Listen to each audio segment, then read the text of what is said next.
এই মহিষটা কোন জায়গার ভাই? বসিলার। দেখি আমাদের দেশি না অন্য জাতের?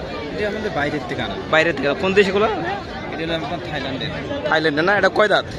4 দাঁত। 4 দাঁত। এটা ওজন কতটুকু আছে আনুমানিক? 550 কেজি। আচ্ছা, দাম কিরকম চাচ্ছেন আনুমানিক? 5,80,000 টাকা দাম চাচ্ছেন।